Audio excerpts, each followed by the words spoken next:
आज हम भगवान बुद्ध के जीवन की एक बहुत ही महत्वपूर्ण घटना, जो कि एक बड़ा ही प्रेरणादायक प्रसंग है, उसको जानेंगे।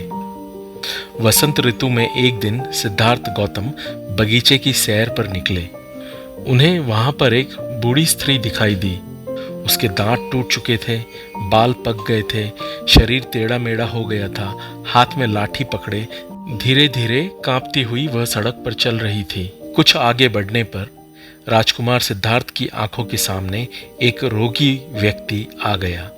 उसकी सांस तेज चल रही थी, कंधे ढीले पड़ गए थे, बाहें सूख गई थी, चेहरा पीला पड़ गया था और बड़ी ही दिक्कतों में जी रहा था। कुछ और आगे बढ़ने के बाद तीसरी बार सिद्धार्थ को एक अर्थी मिली, जहां पर 4 आदमी उस मृत व्यक्ति को अपने कंधे पर उठाकर ले जा रहे थे। कोई रो रहा था, कोई छाती पीट रहा था, कोई अपने बाल नोच रहा था। इन दृश्यों ने सिद्धार्थ को बहुत ही विचलित किया। उनके मन में एक बड़ा ही तीव्र आवेग उत्पन्न हुआ।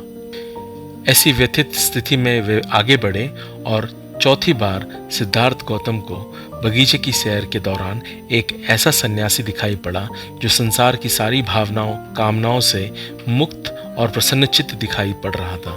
सन्यासी ने सिद्धार्थ को आकृष्ट किया।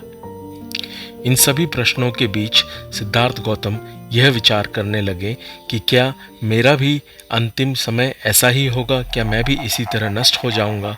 क्या मैं भी इस जीवन में बुढ़ापा, रोग और मृत्यु का ग्रास बन मैं भी इसी तरह से व्यर्थ अपने जीवन को गंवा दूंगा?